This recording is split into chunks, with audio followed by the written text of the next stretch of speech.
आपण अशा मुद्द्याकडे आलेलो आहोत की भगवंत अर्जुनाला सांगतायत की या सृष्टीमध्ये एकही अशी गोष्ट नाही की ज्याच्यावरती ह्या प्रकृतीचा म्हणजे 3 गुणांचा परिणाम झालेला नाही. सत्व रज तम हे गुण प्रत्येकामध्ये प्रत्येक गोष्टीमध्ये आपल्याला दिसतात. आणि त्याच्याबद्दल कर्ता कसा असतो, कर्म कसं असतं, कर्मफळ कसं असतं, ज्ञान कसं असतं, हे सगळं आपण आत्तापर्यंत पाहत आलो. आता ह्याच्या पुढे अगदी एका वेगळ्या आणि महत्त्वाच्या, वेगळ्या असं नव्हे, ह्याच संदर्भातल्या पण पुढच्या एका मुद्द्याकडे आपण जातो. आणि तो म्हणजे असा की हे जे गुण आहेत त्यानुसार म्हणजे प्राकृतिक गुण जे माणसामध्ये असतात त्या आधारावर आपल्या समाजामध्ये वर्णव्यवस्था निर्माण झाली, अशी जी कल्पना आहे ती आता ह्याच्या पुढे मांडलेली आहे.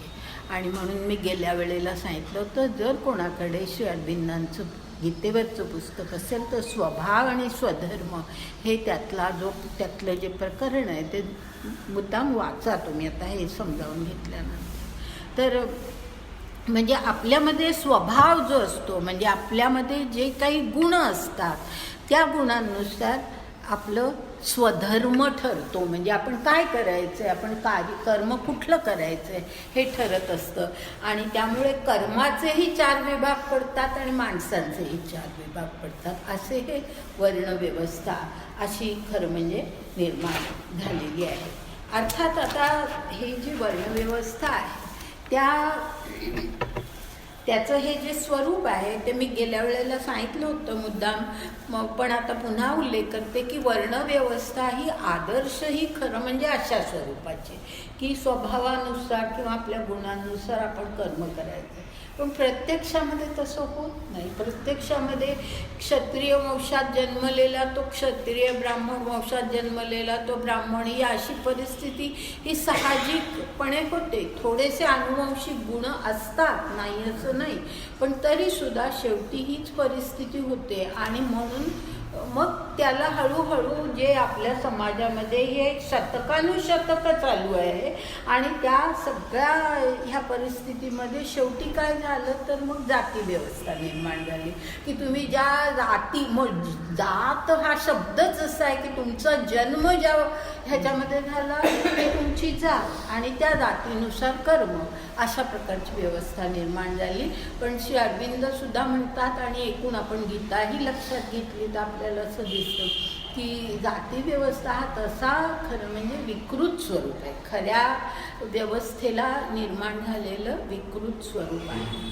पण तरीही ज्ञानदेवांच्या ओव्या ज्या वेळेला आपण पाहतो त्यावेळेला वर्ण म्हणता म्हणता पाहत, म्हणजे पुढे आपण जसं जाऊ ना तसं मी तो शब्द आला की मुद्दाम लक्ष वेधीन की ते ज्ञाती हा शब्द वापरतात. ज्ञाती म्हणजे जाती हा शब्द वापरतात, हे लक्षात घ्या. म्हणजे ही आता ज्ञानदेवांच्या काळातली परिस्थिती अशीच होती की ज्या वेळेला जाती व्यवस्था ही अगदी रूढ झालेली होती आणि त्यामुळे त्यांनी ज्ञाती हा उल्लेख त्या ठिकाणी केलेला असावा. आता आपण हे 41व्या श्लोकानंतरच्या ओव्या आपण पाहतो.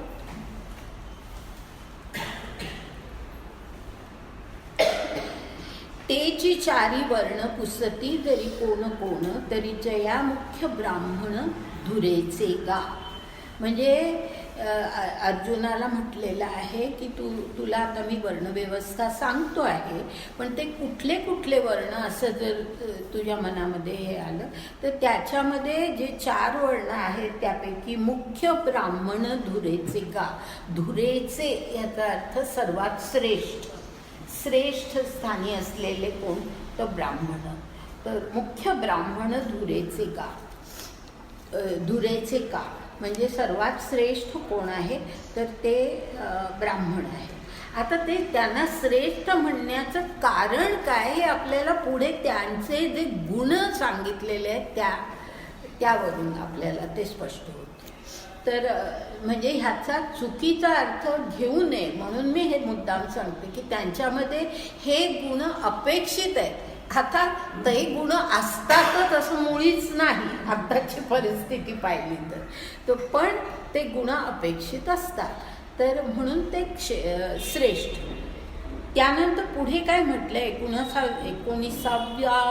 19वी ओवी जी आहे त्याच्यामध्ये म्हटलंय, येर क्षत्रिय वैश्य दोन्ही तेही ब्राह्मणाचाची मानी जे मानी, जे ते वैदिक विधानी योग्य म्हणून.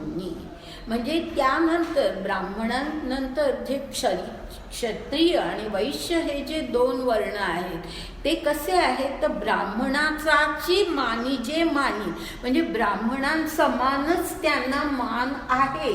म्हणजे जरी ह्यांना श्रेष्ठ म्हटलं असलं तरी क्षत्रिय आणि वैश्य हे सुद्धा त्यांच्या समानच आहे, तोच मान त्यांनाही आहे.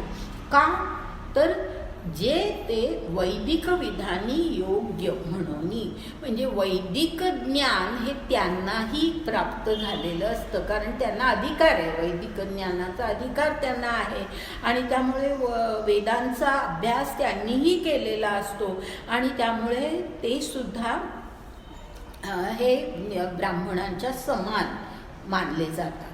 आता त्यानंतर पुढे 820वी ओवी जी आहे ती अशी आहे की, चौथा शूद्रू जो धनंजया वेदी लागू कीर नाही तया, तरी वृत्ती वर्णत्रया अधीनतयाची.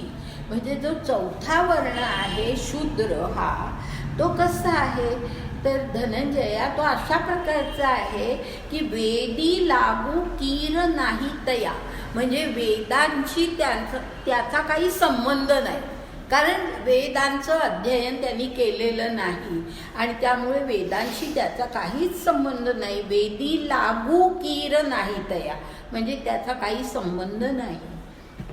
आणि पण काय आहे की तरी म्हटलंय बघा पुढे, तरी म्हणजे असं असलं तरी सुद्धा वृत्ती वर्णत्रया अधीनतयाची, म्हणजे त्याची वृत्ती कशी असते तर आधीचे जे 3 वर्ण आहेत त्यांच्या अधीन तो असतो. म्हणजे काय की वरचे वर्ण जे आहेत ते जे काही सांगतील ते तो मान्य करतो आणि अधीन ह्याचा अर्थ असा घ्यायचा की अधीन म्हणजे अशा प्रकारे की ज्यांना वेदांचं ज्ञान आहे ते त्याला ते ज्ञान देतात की असं वागावं, असं करावं, हे जे ज्ञान त्याला देतात त्याच्या अधीन हा शूद्र वर्ण असतो. आणि त्यामुळे काय होतं, हे पुढची ओवी बघा 21वी, तिये वृत्तीची या जवळिका वर्णा ब्राह्मणादिका शूद्रही की देखा चौथा झाला. म्हणजे ही जी त्याची वृत्ती आहे की वरच्या 3 वर्णांच्या अधीन तो राहतो, त्यांना म्हणजे त्यांनी जे काही सांगितलंय त्यांचा उपदेश तो मानतो, त्यांची शिकवण तो मानतो, त्या उपदेशाच्या पलीकडे हा वर्ण जात नाही. म्हणजे त्यांच्याशी त्याची जी जवळीक आहे, वृत्तीची जवळीक जी आहे, त्यामुळे काय झालंय की इतर जे ब्राह्मणादिक म्हणजे ब्राह्मण क्षत्रिय आणि वैश्य हे जे वर्ण आहेत त्यांच्याबरोबरच हा चौथा वर्ण शूद्रही देखा चौथा झाला. म्हणजे वर्णव्यवस्थेमध्ये 4थं स्थान हे त्याला मिळालं, या वर्णाला मिळालं, चौथा झाला. म्हणजे वर्णव्यवस्थेच्या बाहेर तो नाही आहे, तो वर्णव्यवस्थेमध्ये आहे असं या ठिकाणी सांगितलं की वृत्ती तशी ही त्यांच्या अधीनत्व आहे आणि म्हणून त्याला चौथा वर्ण असं मानलं जातं.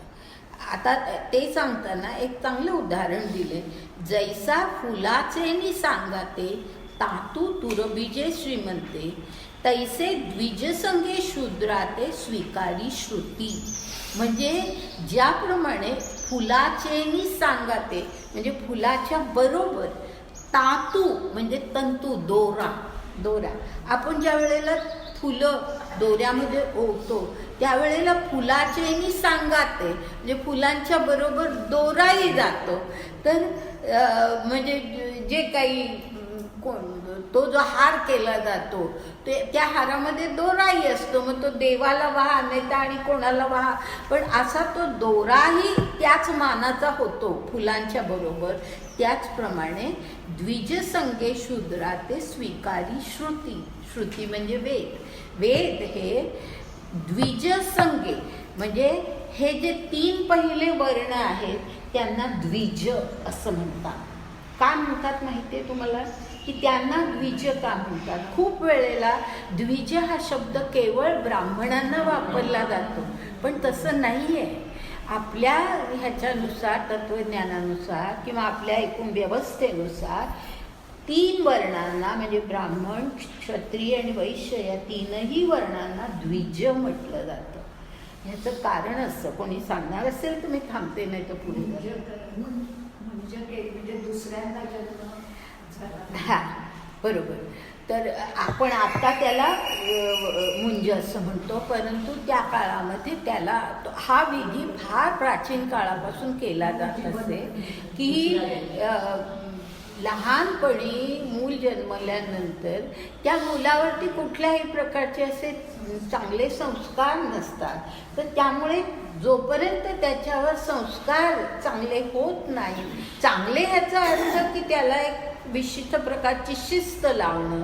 मूल कसं कुठल्या वेळेला उठेल, कुठल्या वेळेला खाईल, काही असतं, तर त्याला कुठल्याही प्रकारची शिस्त नसते, वळण नसतं, आणि म्हणून त्याला जे वळण लागतं ते कधी लागतं, तर त्याला वळण लावण्यासाठी जो एक पहिल्यांदा, आता आपण त्याला मुंज म्हणतो, परंतु त्या काळामध्ये सुद्धा एक अशा प्रकारचा एक हे संस्कार केला जात असे की ज्या संस्कारामुळे तो संस्कार झाल्यानंतर तो आता गुरुगृही जाईल, आणि गुरुगृही गेल्यानंतर त्याला त्याच्या वर्तनाला पूर्ण शिस्त लावली जाईल की त्यांनी कशा प्रकारे अध्ययन करायचं, कोणतं अध्ययन करायचं, त्याचं एकूण सगळं वर्तन कसं असलं पाहिजे, कधी उठायचं, कधी झोपायचं, हे सगळ्या गोष्टींवरती एक प्रकारे नियंत्रण आणणं. त्याला धर्माचं याचा अर्थ कर्तव्याचं, धर्माचं याचा चुकीचा अर्थ आता तरी निदान मनात असू नये असं मला वाटतं. तर धर्माचा ज्ञान त्याला दिलं जातं, म्हणजे प्रत्येक ह्याच्यामध्ये आपलं कर्तव्य काय. कारण ती जी व्यक्ती आहे ती कशी आहे की ती आता त्याच्यावरती तो संस्कार केला जातो, आणि तो संस्कार करून तो आता गुरुगृही जातो.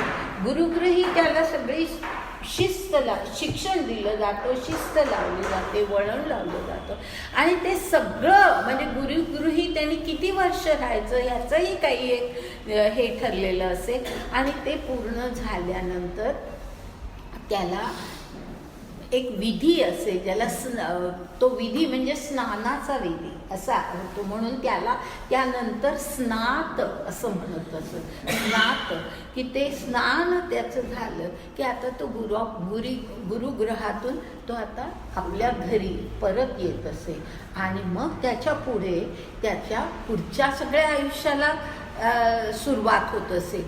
म्हणजे मग ब्रह्मचर्याश्रमानंतर मग गृहस्थाश्रम, मग वानप्रस्थाश्रम, मग संन्यासाश्रम, हे जी सगळी व्यवस्था होती त्या प्रत्येक आश्रमामध्ये आणि त्याच्या वर्णानुसार त्यांनी कसं वागायचं आहे ह्या सगळ्याचं शिक्षण त्याला ह्याच्यामध्ये पहिल्यांदा गुरुगृही दिलं जात असे. आणि त्यामुळे अगदी हे जे राजपुत्र असत, जे क्षत्रिय वर्णाचे, ते सुद्धा गुरुगृही जात असत, आपल्याला माहिती आहे. तर ते गुरुगृही जात असत, वैश्य गुरुगृही जात असत, आणि त्यांच्यावरती त्यांच्या पुढच्या जीवनाला अनुसरून सगळे संस्कार केले जातात. म्हणजे वेदाध्ययनही त्यांना करायचं असे, पण त्याचबरोबर त्यांना आवश्यक तो त्यांच्या आयुष्यातली सगळी कर्तव्य शिकवली जातात. की गृहस्थाश्रमी तुम्ही कसं वागायचं आहे, की गृहस्थाश्रम हा केवळ आपल्या स्वतःसाठी, आपल्या सुखासाठी एक विवाह करून आपलं जीवन आपण जगायचं अशा प्रकारचा तो हे नाही आहे. तर गृहस्थाश्रमी माणसाचं सर्वात महत्त्वाचं कर्तव्य असं की त्यांनी आपल्या कुटुंबाचंच नव्हे तर आपल्यावरती अवलंबून असलेल्या इतरांचं म्हणजेच समाजातल्या सुद्धा इतरांचं त्यांनी रक्षण करायचं असतं. कारण त्या काळामध्ये अशी पद्धत होती की जो संन्यासी असतो आणि जो ब्रह्मचारी असतो ही माणसं स्वतः उदरनिर्वाहासाठी काही करत नाही आणि म्हणून त्यांना त्यांचा उदरनिर्वाह हा गृहस्थाश्रमी माणसावरती अवलंबून असेल. तर अशा प्रकारचे सगळे संस्कार म्हणजे तुमची प्रत्येक काळामध्ये प्रत्येक आश्रमामध्ये काय काय कर्तव्य आहेत ह्याचं सगळं शिक्षण गुरुगृही दिलं जात असे आणि असं त्यांच्या जीवनाला विशिष्ट वळण लावलं जात असे. आणि म्हणून ह्याचा अर्थ असा की जो पूर्वीचं त्यांचं लहानपणचं जन्मल्यानंतरचं आणि गुरुगृही जाईपर्यंत हे जे दोन वेगळीच जीवनं आहेत आणि म्हणून त्याला द्विज असं म्हणतात की आधी जन्मलेला तो एक सर्वसाधारण त्याचा जन्म पण त्यानंतर तो संस्कार झाल्यानंतर त्याचा पुनर्जन्म होतो, नवीन जन्म होतो म्हणून त्याला द्विज म्हणतात. आणि द्विज म्हणजे खूप वेळेला द्विज हा शब्द ब्राह्मण म्हणून वापरला जातो पण आपल्या ह्याच्यानुसार खरं तसं नाही आहे. ब्राह्मण, क्षत्रिय आणि वैश्य ह्या तीनही वर्णांना हा अधिकार होता गुरुगृही जाऊन शिक्षण घेण्याचा. तर म्हणून द्विज हे तीनही वर्ण. पण मग आता म्हणून या ठिकाणी हा द्विज संगे असं म्हटलेलं आहे म्हणजे द्विजाबरोबर शूद्रा ते स्वीकारी श्रुती असं म्हटलेलं आहे. म्हणजे द्विजाबरोबर शूद्राला सुद्धा ह्या वर्णव्यवस्थेमध्ये तिचा शूद्रांचाही स्वीकार वेदांनी केलेला आहे. हां म्हणजे श्रुती म्हणजे वेद. तर वेदांनी द्विजांबरोबर शूद्रांचाही स्वीकार वर्णव्यवस्थेमध्ये केलेला आहे.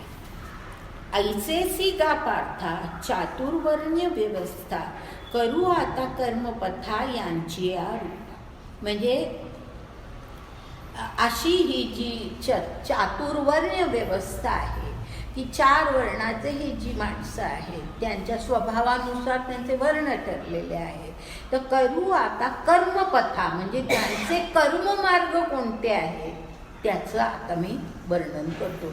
कर्ममार्ग हे त्यांच्या स्वभावानुसार ठरतात त्यामुळे कर्मपथ त्यांचा सांगताना त्यांचा स्वभाव कसा असतो हे मुळात सांगितलं पाहिजे. तर त्यामुळे या ठिकाणी आता तुम्ही पाहाल तर त्यांचे गुण कसे असतात ह्याचाच उल्लेख केलेला आहे. कर्मपथ सांगताना त्यांच्या गुणांचा उल्लेख केला आहे. गुण म्हणजे त्रिगुणांपैकी कुठले गुण त्यांच्यामध्ये असतात. ब्राह्मणांचे गुण कोणते म्हणजे आपण जे ब्राह्मण ही जी जात म्हणतो की जात हा किती विकृत शब्द आहे हे आता लक्षात येईल की ब्राह्मण्य अंगामध्ये असणं तेव्हा ब्राह्मण होऊ शकतो. हां तर ते आपण लक्षात घेत नाही.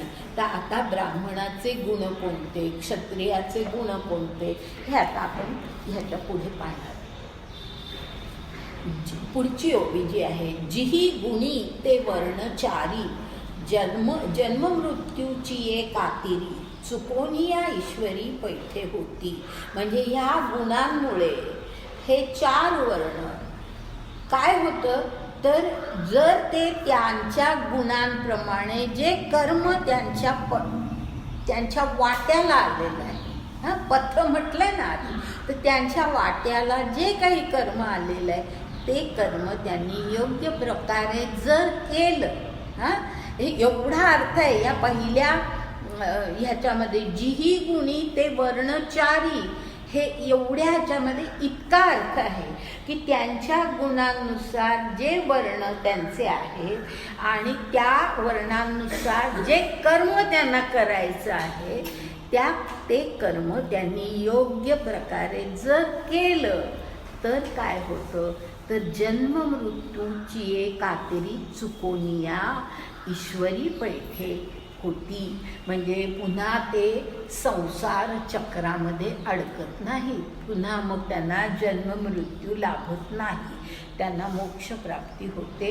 म्हणजे ह्याचा अर्थ असा की जो आपला वर्ण आहे त्या वर्णानुसार आपण कर्म करणं आवश्यक आहे, कारण ते गुण आपल्यामध्ये आहेत असं अभिप्रेत धरलेलं आहे आणि त्यानुसार आपण कर्म करायचं आहे. आणि ते कर्म केलं तर मग आपण कुठे ईश्वरी पैठे होती, म्हणजे आपण ईश्वराशी एकरूप होऊन जातो. पुन्हा या जन्म मृत्यूच्या चक्रामध्ये आपण ऐकत नाही. कातिरी म्हणजे कातरी म्हणतो ना आपण, त्याच्या कातरीमध्ये म्हणजे संसार चक्राच्या कातरीमध्ये ते अडकत नाही. कातिरी हा शब्द त्या अर्थाने, कातरीतून सुटतात, कातरीतून ते सुटतात. जिये आत्मप्रकृतीचा ही गुणी सत्वादी कितीही कर्मे चौघा चहूठाई वाटिली वर्णा.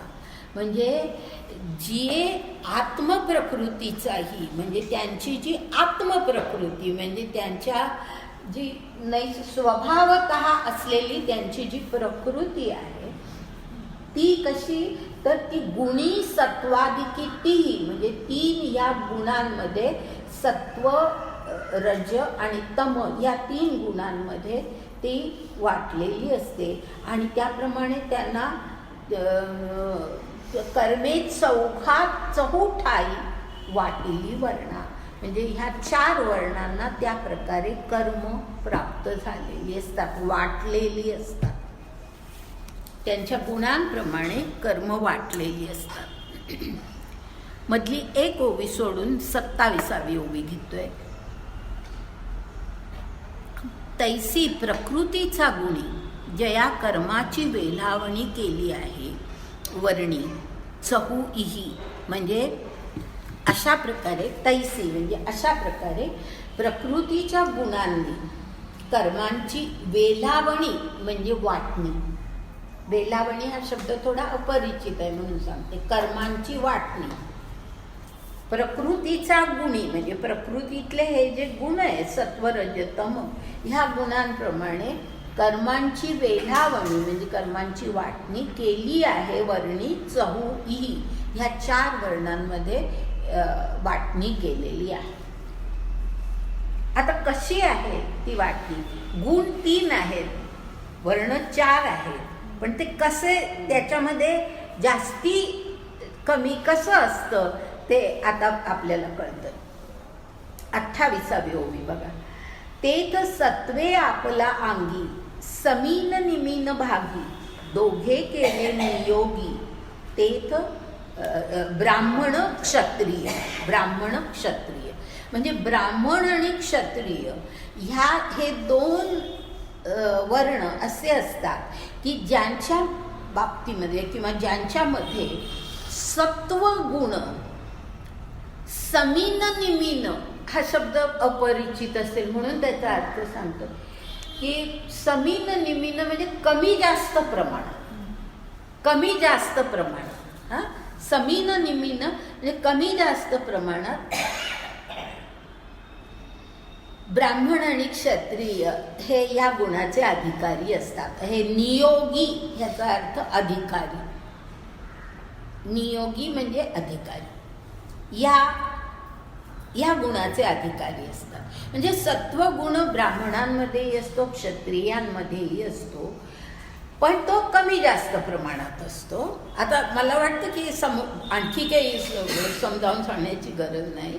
तर समीन निमीन म्हणजे कमी जास्ती प्रमाणात तो गुण असतो आणि दोघे केले नियोगी म्हणजे अधिक असे या गुणाचे ब्राह्मण आणि क्षत्रिय सत्वगुणाचे अधिकारी आहे. म्हणजे सत्वगुण कमी जास्त प्रमाणात त्यांच्यात असतो. आता त्यानंतर आणि पुढची ओवी. आणि रजपरी सात्विक येथ ठेविले वैश्य लोक. हा म्हणजे आधी फक्त एवढंच पाहूया की रज परिसात्विक म्हणजे सत्वगुणही असतो पण रज जास्त असतो.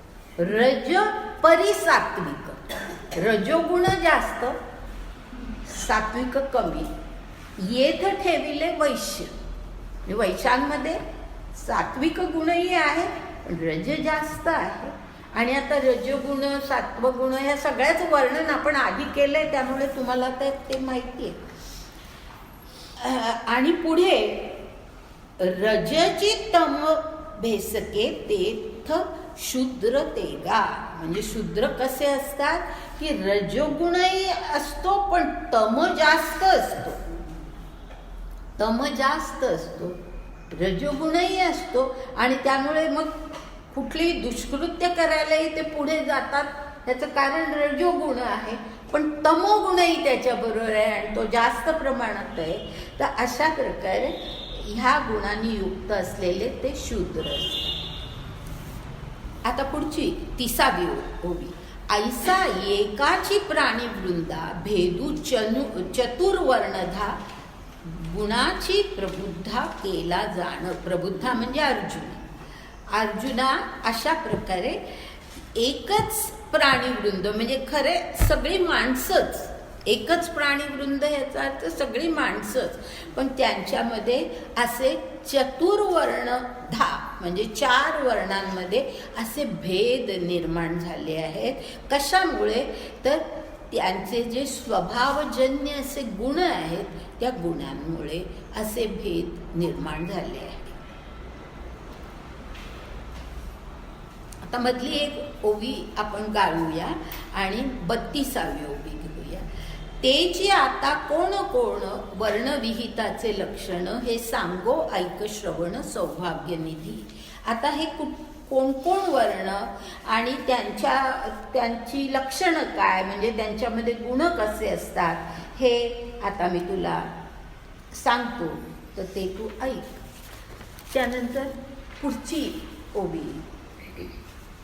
आता पहिल्यांदा ब्राह्मणांबद्दल उल्लेख केलेला आहे आणि ब्राह्मणांचे एकूण 9 गुण सांगितलेले आहेत. तर ते कोणते कोणते नीट लक्षात घ्या.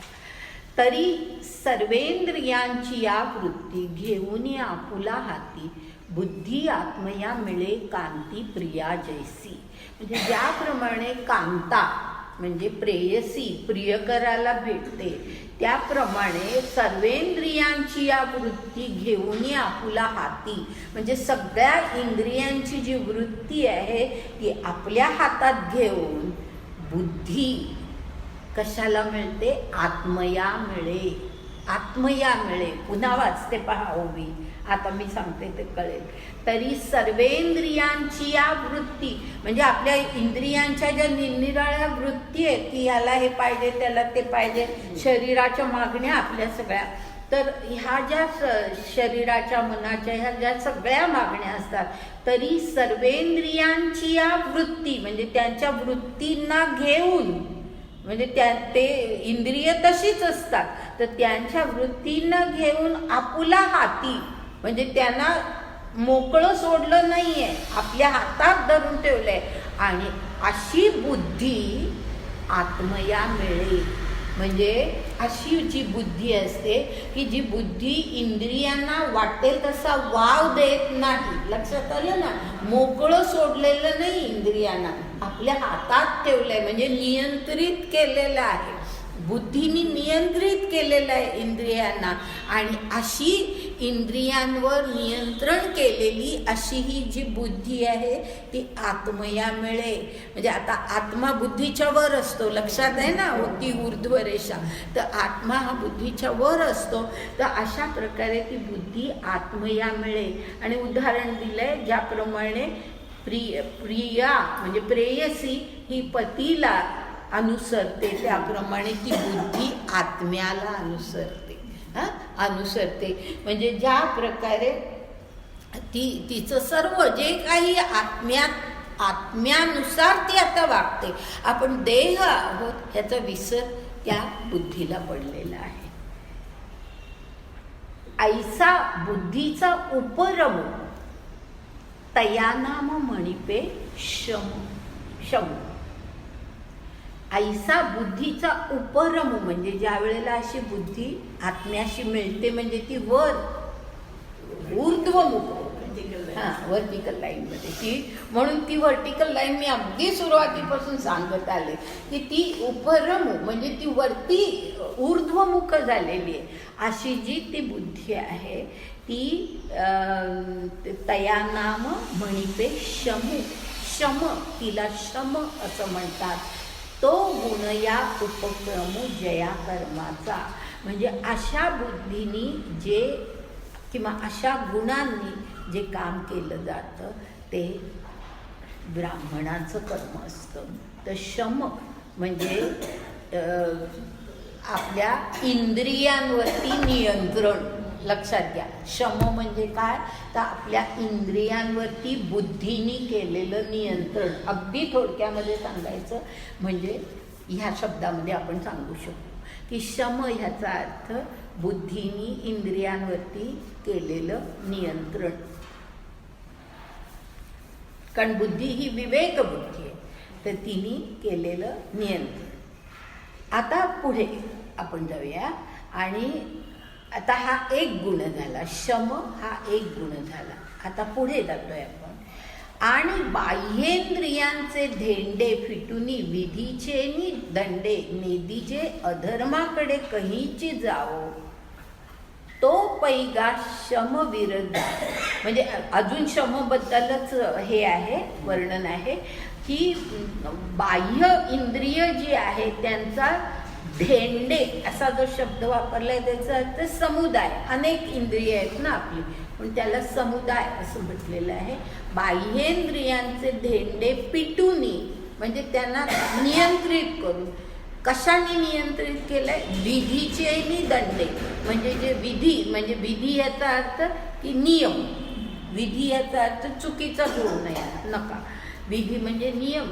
त्या नियमाने त्यांना नियंत्रित केलेलं आहे.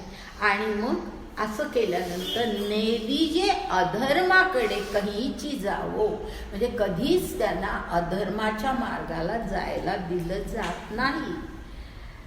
त्याला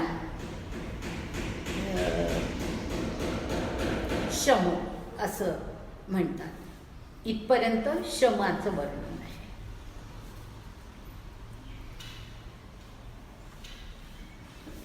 आता त्यानंतर म्हणजे या शमाशी पुढचा गुण तसा जोडलेलाच आहे आणि म्हणून अगदी त्याच्यामध्ये फार वेगळं अंतर करता येत नाही. आता पुढे जे आहे तो पैगा शम विरजा असं म्हटलंय म्हणजे त्याला शम असं म्हणतात. परंतु तो कसा असतो की इंद्रियांना नियंत्रित केलं की आपोआपच काय होतं, त्या इंद्रियांमध्ये मनही असतं. इंद्रियांमध्ये मनही असतं तर त्यामुळे त्या मनावरही नियंत्रण येतं. आणि म्हणून पुढे जे काही आहे दम गुण जेथ दुजा आणि स्वधर्माची या ओजा जिनेका म्हणजे पुढचा दुसरा गुण कुठला तर दम. पहिला गुण शम, दुसरा गुण दम.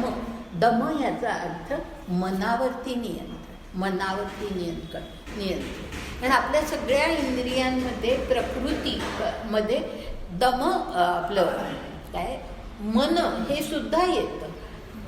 तर त्या मनावरती ज्या वेळेला नियंत्रण आपण आणतो त्यावेळेला आपोआपच काय होतं की स्वधर्माची या ओजा जिनेका म्हणजे आपण फक्त स्वधर्म जो असतो त्याचप्रमाणे आपण वागतो. ओजा जिनेका म्हणजे तसंच आपलं वर्तन घडत असतं.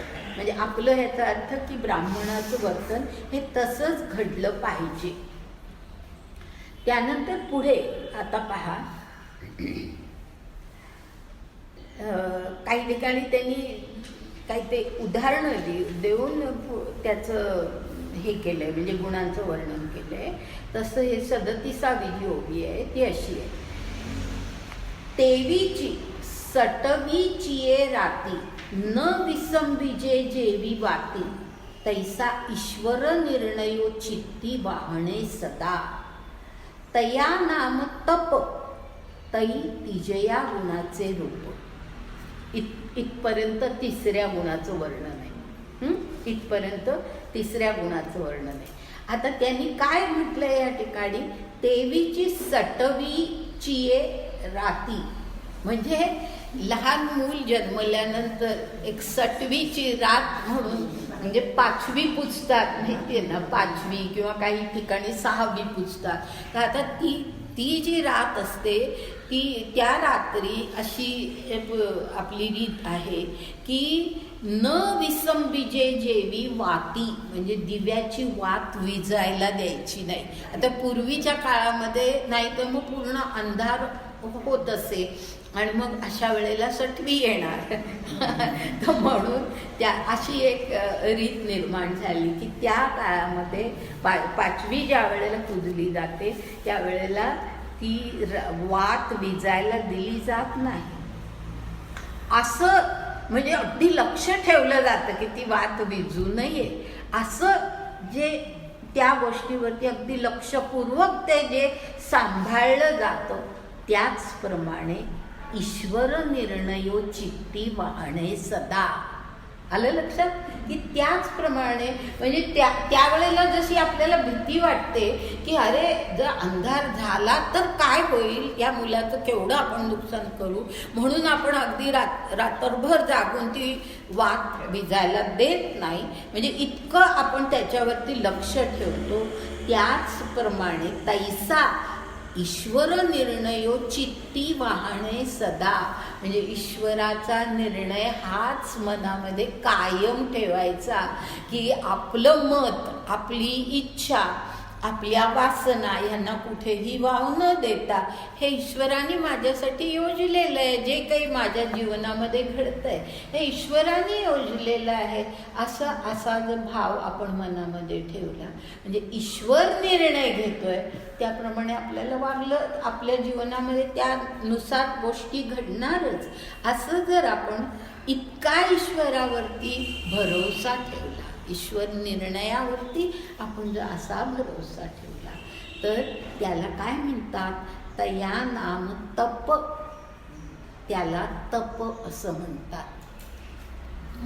त्याला तप असं म्हणतात. आता ह्या तप ह्या शब्दाचे वेगवेगळे अर्थ आतापर्यंत वेगवेगळ्या संदर्भात आलेले आहेत, पण या ठिकाणी हे जे वर्णानुसार गुण सांगतात त्यामध्ये तप ह्याचा अर्थ हा आहे की ईश्वरावरती इतकी श्रद्धा, इतकी निष्ठा की ईश्वर निर्णय घेतोय माझ्यासाठी, मी त्याचा विचारही करता कामा नये, अशा प्रकारे त्याच्यावरती पूर्णपणे श्रद्धा टाकणं, हे त्याला तप असं म्हणायचं.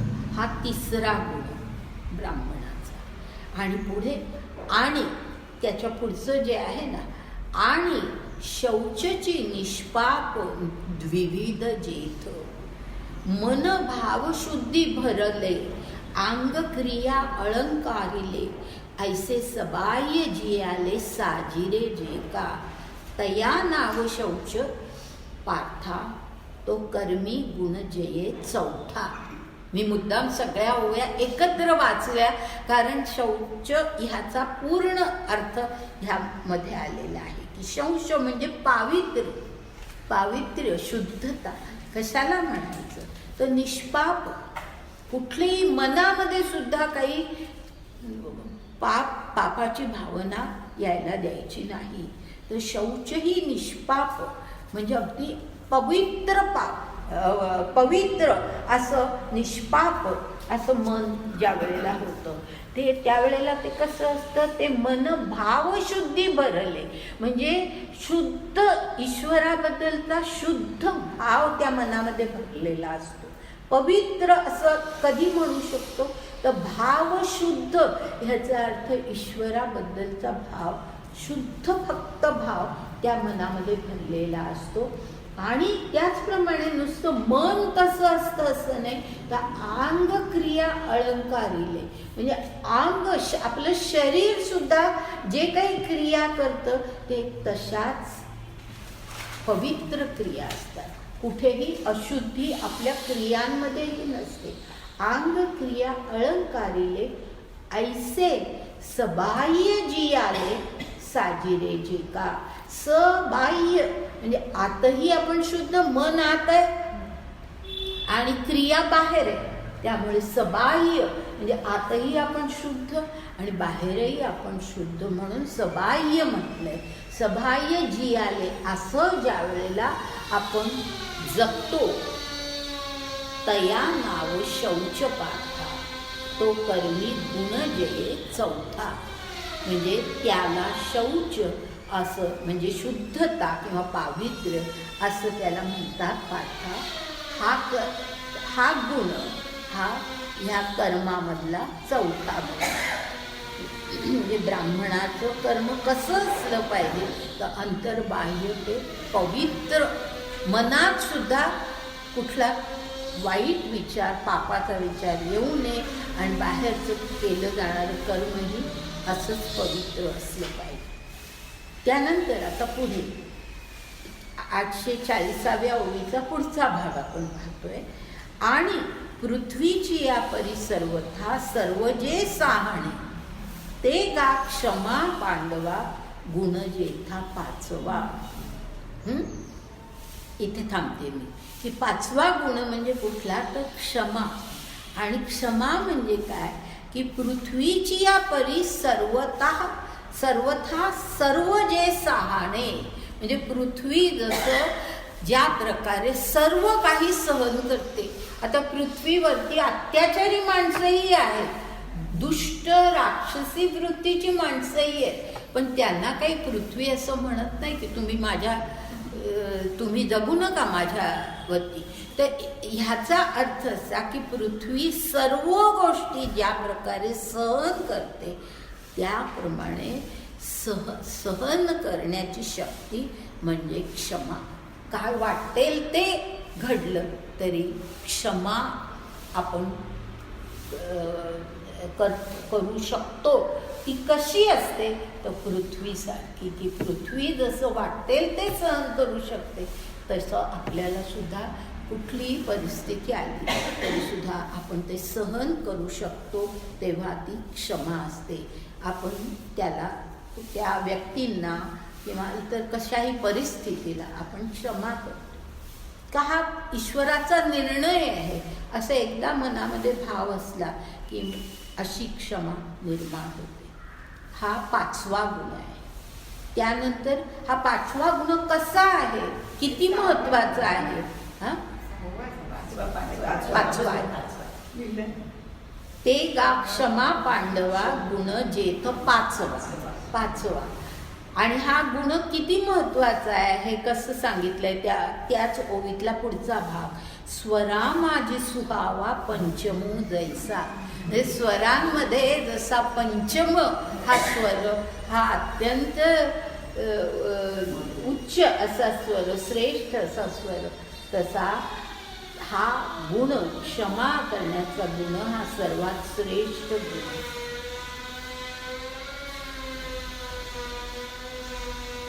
आता हा पाचवा गुण झाला. आता त्यानंतर 6व्या गुणाकडे आपण वळतोय आणि 43 ओवी पहा. 43 मधली एक ओवी आपण गाळतोय कारण तिथे फक्त उदाहरणं दिली आहे, ती गाळली तरी चालेल. 43 ओवी पहा.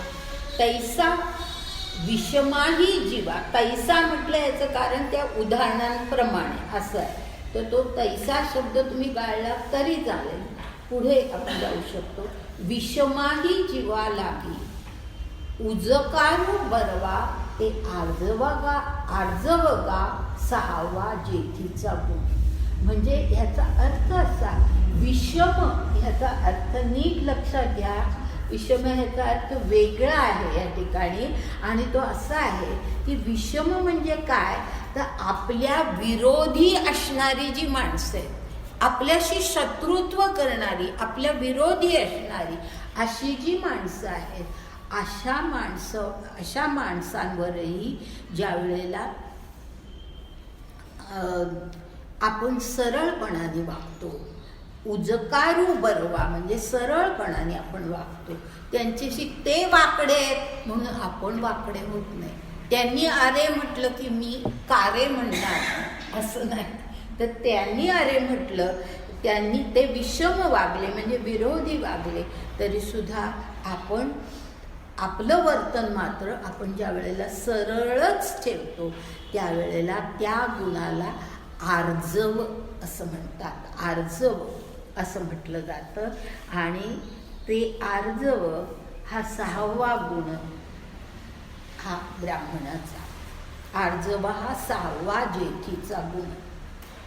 म्हणजे त्याचं वर्तन, त्याचं कर्म ह्या सर्वामध्ये आर्जव आपल्याला दिसतं.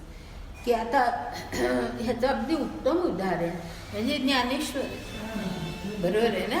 की ज्ञानेश्वरांना किती वाईट वागणूक समाजाने दिलेली होती, पण त्यांनी कुठेही त्याचा उल्लेखही केलेला नाही.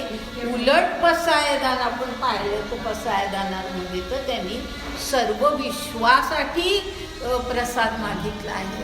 तर सर्व विश्वाचं म्हणजे त्यांची फक्त दुष्ट बुद्धी नाहीशी होऊ दे असं पसायदानामध्ये म्हटलेलं आहे. अशा प्रकारे हे म्हणजे असं जे वर्णन असतं, असं जे वर्तन असतं ते आर्जवी वर्तन असतं. त्यानंतर पुढे आता पुढचा गुण आहे आणि त्याच्यासाठी 2-3 ओव्या एकत्र वाचते, तेव्हाच तो आपल्याला स्पष्ट होईल. म्हणून आणि आता पुढची 44वी ओवी आहे. आणि पाणीये प्रयत्ने माळी अखंड जसे झाडामुळी परी ते आघवेची फळी जाणे जेवी तैसे शास्त्राचारे तेणे ईश्वरूची एक पावणे हे पुढे जे का जाणणे ते तेथ ज्ञान ते गा कर्मी जिये 7वा गुण होये. असं आता त्या 7वा गुण कुठला तर ज्ञान असं म्हटलेलं आहे. ब्राह्मणाचा 7वा गुण कुठला तर ज्ञान. आणि ज्ञान म्हणजे काय तर त्यांनी असं म्हटलेलं आहे. पहा आता पहिल्या 44 ओवीपासून आपण पाहतो. पाणीये प्रयत्ने माळी अखंड जचे झाडामुळे. म्हणजे माळी काय करतो की झाडाच्या मुळांना पाणी घालतो. परी ते आघवेची फळी जाणे जेवी. म्हणजे सगळं झाडच फळांनी भरून जातं. पाणी पडतं मुळांना पण सगळं झाड हे फळांनी भरून जातं. तैसे शास्त्राचारे तेणे ईश्वरूची एक पावणे हे पुढे जे का जाणणे तेथ ज्ञान. म्हणजे ज्ञान म्हणजे काय तर शास्त्र ही जी शास्त्राचारे आचार, शास्त्रानुसार आचार करायचा. कशासाठी तर म्हणजे जसं झाडांच्या मुळांना पाणी घालायचं तेव्हा सगळ्या झाडांना फळं येतात, त्याचप्रमाणे शास्त्रानुसार आचार करायचा. कशासाठी करायचा तर ध्येय एकच की ईश्वरूची एक पावणे. म्हणजे आपल्याला फक्त ईश्वर प्राप्ती व्हावी यासाठी शास्त्रांनी जे काही सांगितलेलं आहे त्यानुसार वागायचं. त्याला ज्ञान असं म्हणतात. जे काही पुढे जाणणे ते तेथ ज्ञान म्हणजे त्याला ज्ञान असं म्हणतात. आणि ते गा कर्मी जिये ज्यांच्या कर्मामध्ये असं ज्ञान असतं की शास्त्रानुसार ते वागत असतात. तो ज्ञान हा 7वा गुण.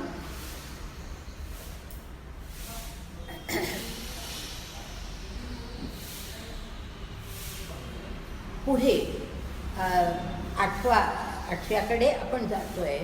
पण 46 ओवी 7वा गुण होये इथपर्यंत आपण आलो. त्याच्या पुढचा भाग आता आपण पाहतो.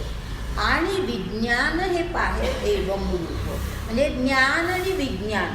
आता विज्ञान हा शब्द जो घातलेला आहे खरं म्हणजे हे मी फार पूर्वी सांगितलेलं होतं पण कदाचित तुम्हाला विसर पडला असेल म्हणून सांगते की ज्ञान हे जे शास्त्रानुसार सांगितलेलं जे ईश्वराबद्दलचं आहे त्याला ज्ञान असं म्हणतात.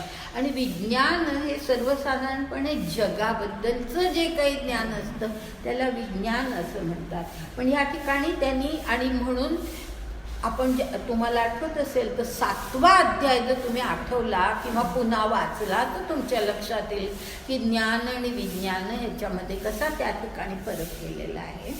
पण ह्या ठिकाणी त्यांनी ज्ञान आणि विज्ञान हे दोन्हीही एकत्र घेतलेलं आहे की जगाचंही ज्ञान असलं पाहिजे आणि शास्त्रांचंही ज्ञान असलं पाहिजे. आणि या प्रकारे ह्या ज्ञानानुसार पुढे पहा आता एवं रूप म्हणजे अशा प्रकारे आता पुढे काय 47 ओवी आपण पुढे पाहतोय. तरी सत्वशुद्धीची ये वेळे शास्त्रे का ध्यान बळे ईश्वर तत्वीची मिळे निष्टंक बुद्धी. म्हणजे अशा प्रकारे एकदा का ते ज्ञान आपल्याला झालं म्हणजे ते विज्ञान असू दे ज्ञान असू दे एकदा का आपल्याला सर्व ह्या गोष्टी कळल्या की सत्वशुद्धी ह्याचा अर्थ आपली आंतरिक शुद्धी सात्विक गुण आपल्यामध्ये पूर्णपणे म्हणजे ह्या ब्राह्मणांचं वर्णन आहे आणि त्यामुळे त्यामध्ये सत्वशुद्धी म्हणजे सात्विक गुण पूर्णतः ज्या वेळेला आपण धरून राहतो त्यावेळेला काय होतं की ध्यान बळे ईश्वर तत्वेची मिळे निष्टंक बुद्धी.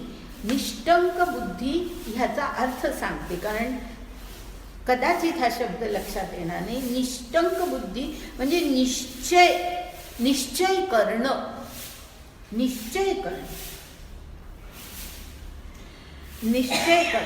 की आता एकदा हे ज्ञान पूर्णतः मिळायला लागलं शास्त्र आपल्याला कळायला लागली की मग ध्यान बळे आणि त्या ज्ञान बळे असं दोन्ही एकत्र करून आपण काय करायचं असतं तर फक्त एकच निश्चय करायचा असतो की ईश्वर तत्वीची मिळे निष्टंक बुद्धी.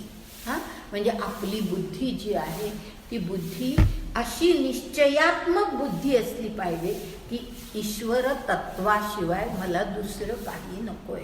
ईश्वर ते तत्व हेच माझं आयुष्यामध्ये ध्येय आहे.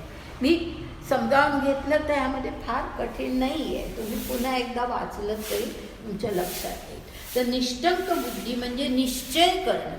ह्या ज्ञानानुसार असा निश्चय केला जातो की मला आयुष्यामध्ये ईश्वर तत्व हेच मला गाठायचं आहे तिथपर्यंत मला पोचायचं आहे. असं हे जे पुढे जी 48वी ओवी आहे ती अशा प्रकारची आहे. हे विज्ञान बरवे ते गुणरत्न जेथ आठवे. म्हणजे आता त्याला विज्ञान असं म्हटलंय म्हणजे ज्ञान आणि विज्ञान असं दोन्ही एकत्र करून म्हणून विज्ञान म्हटलेलं आहे. असं जे विज्ञान असतं ते अशा प्रकारचा गुण की तो म्हणजे ज्ञान आणि विज्ञान हा 8वा गुण ब्राह्मणाचा 8वा गुण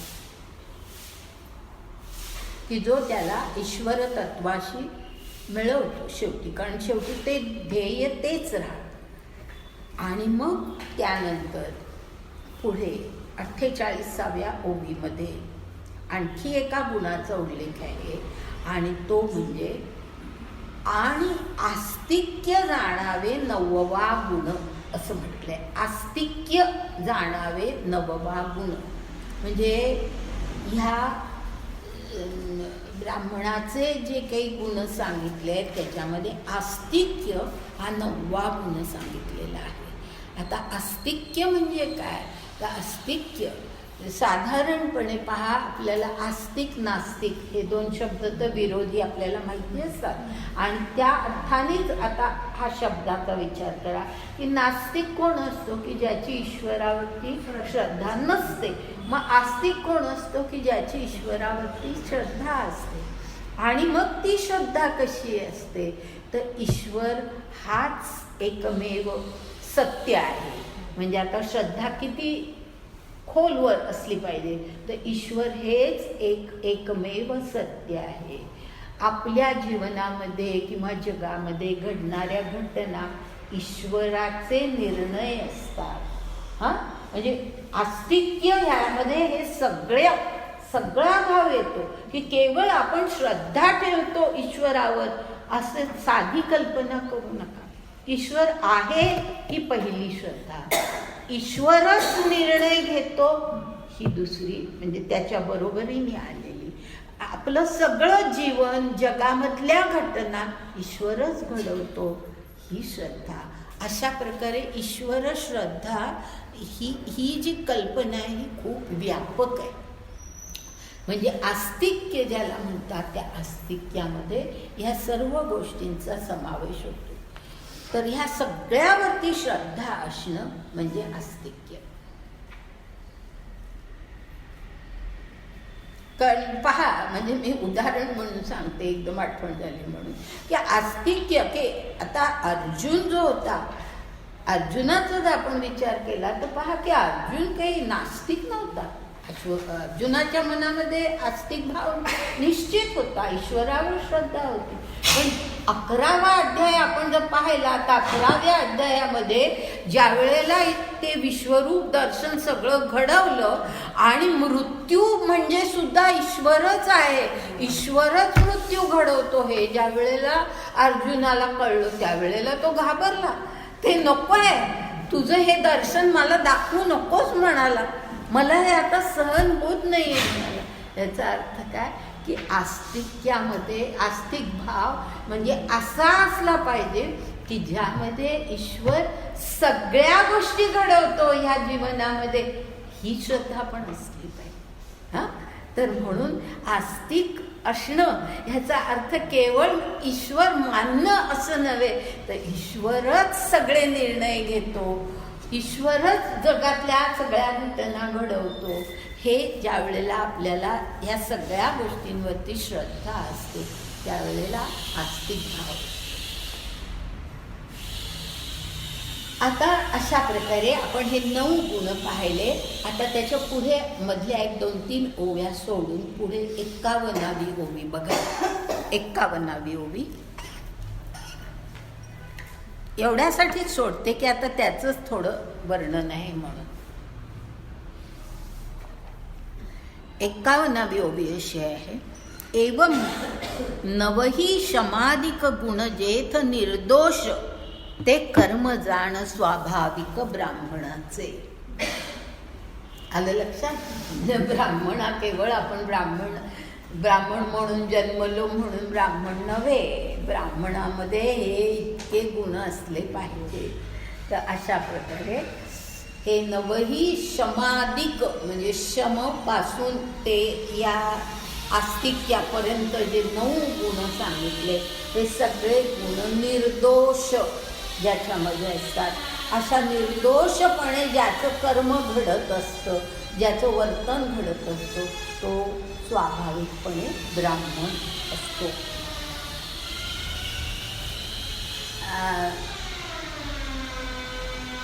पुढे नवगुण रत्नाकरू, या नवरत्नांचा हारू वगैरे असं पुढे म्हटलेलं आहे की नवरत्नांचा हा हार आहे जणू आहे अशा प्रकारे.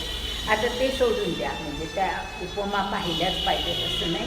तिथून आता आपण 55व्या ओवीकडे जातो आणि ही ओवी अशी आहे.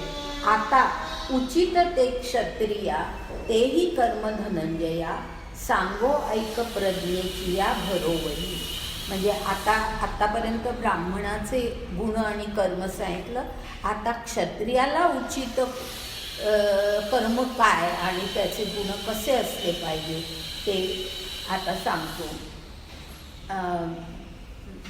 म्हणजे प्रज्ञेची या भरोवरी म्हटलेलं आहे. म्हणजे तू प्रज्ञावान आहे तर तुला आता तुझी प्रज्ञा सगळी ह्या ठिकाणी हे कर,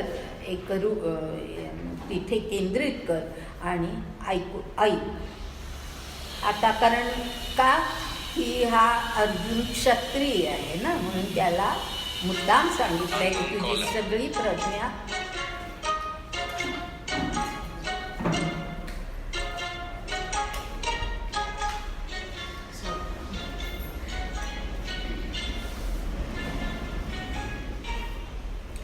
तुम्ही ना इथे ज्या वेळेला हे ठेवता ना त्याला अगदी चांगला उपाय आहे तो म्हणजे फ्लाईट मोडवर ठेवायचा. फ्लाईट मोडवर ठेवला की मेसेजसुद्धा येत नाही.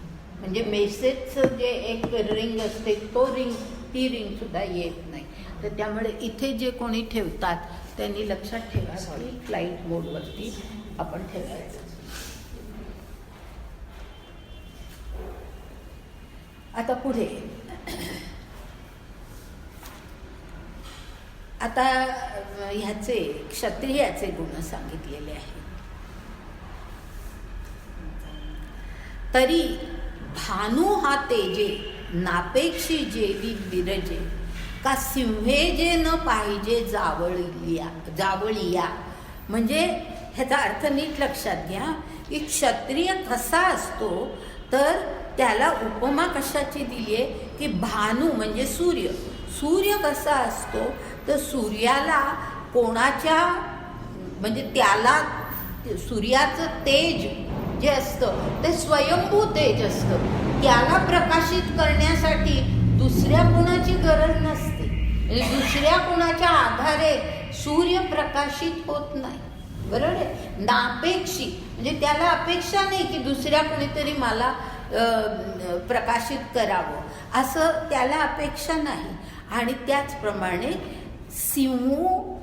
सिंहे न पाहिजे जावळिया म्हणजे सिंह सुद्धा असा काही पराक्रमी असतो की त्याला कोणाच्या आधाराची गरज नसते. जावळिया ह्याचा अर्थ आधार. कोणाच्या आधाराची गरज नसते की माझ्यावरती कोणतरी चाल करून येईल तर मला कोणीतरी पाहिजे आधाराला माझं रक्षण करायला अशी सिंहाला गरज नसते. स्वतःचं रक्षण तो स्वतः करू शकतो. हा त्याचा सिंहाचा गुण किंवा हा जो सूर्याचा गुण आहे.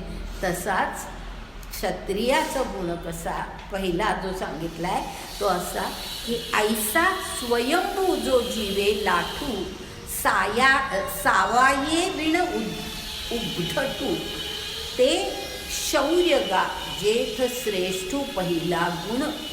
म्हणजे क्षत्रियाचा पहिला गुण कुठला तर शौर्य.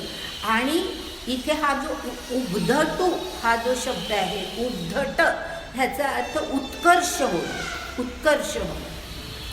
सावाये विण उद्धटू म्हणजे कोणाच्या आधाराशिवाय कोणाच्या मदतीशिवाय ज्याचा उत्कर्ष आपला आपण होऊ शकतो. आणि म्हणून पहिला पहा शब्द वापरलाय ऐसा स्वयंभू. तो स्वयंभू आहे. त्याचं शौर्य जे आहे ते त्याचं आहे. दुसऱ्या कोणी त्याला मदत करण्याची गरज नाही आहे. स्वयंभू जो जीवे लाठू म्हणजे अत्यंत शौर्यवान. लाठू म्हणजे अत्यंत श्रेष्ठ किंवा शौर्यवान असा तो कसा आहे स्वयंभू आहे. म्हणजे त्याच्यामध्येच ते शौर्य आहे. सावाये विण उद्धटू म्हणजे कोणाच्याही मदतीशिवाय तो त्याचा उत्कर्ष होऊ शकतो. ते शौर्य गाजेथ श्रेष्ठू पहिला गुण. असा पहिला गुण क्षत्रियाचा म्हणजे त्याचं शौर्य. त्यानंतर पुढे 58वी पुढचीच ओवी. आणि सूर्याचे नि प्रतापे कोडीही नक्षत्रे हरिपे ना तो तरी न लोपे सचंद्री तिही. म्हणजे सूर्य कसा असतो की तो एकदा का उगवला की कोडीही नक्षत्रे हरिपे म्हणजे कोडीही म्हणजे कोट्यावधी नक्षत्र आकाशामध्ये जिथे असतात तिथेच असतात पण त्यांचं तेज हरपून जातं. ना तो तरी न लोपे सचंद्री ह्याचा अर्थ की सचंद्री असा जो शब्द वापरलाय ना त्याचा अर्थ असा आहे की त्या नक्षत्रांच्या मदतीला चंद्र जरी आला की आता त्यांचा प्रकाश तर लोपून गेलाय म्हणून त्यांच्या मदतीला चंद्र आला तरी सुद्धा काही प्रकाश एकदा का सूर्य उगवला की मग त्या चंद्राचा प्रकाश सुद्धा आणि त्या नक्षत्रांचा प्रकाश सुद्धा काही त्याचा उपयोग नाही.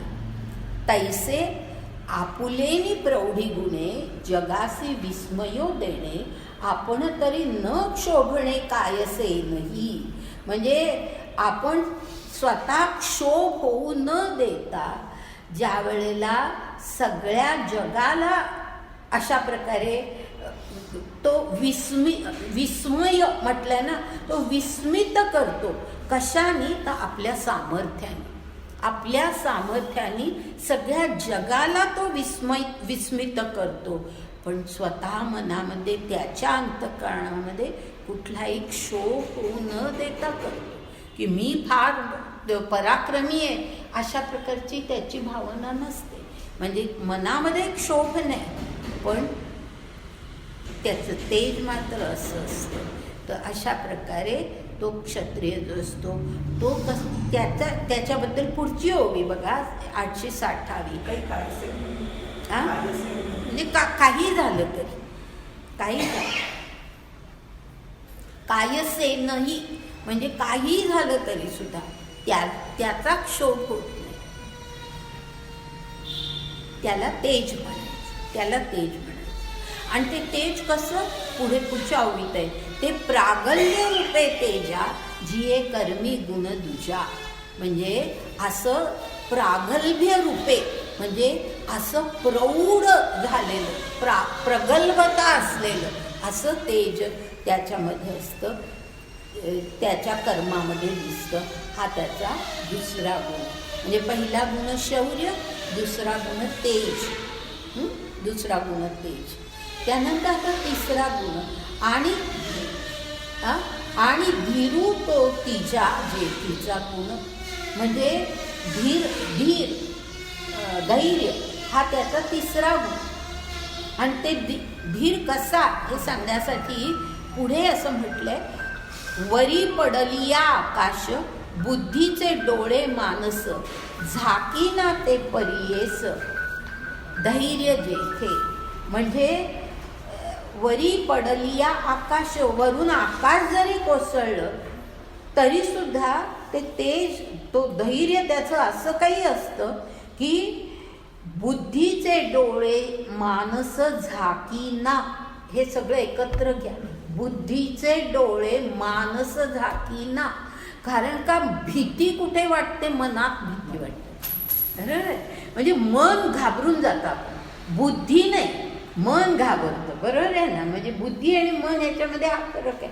मन घाबरतं, पण ह्याचं मन असं असतं की ते मन बुद्धीचे डोळे झाकीना, म्हणजे बुद्धीला सुद्धा ते त्या धैर्यापासून विचलित व्हायला देत नाही. मनही विचलित होत नाही आणि बुद्धीलाही ते विचलित व्हायला देत नाही.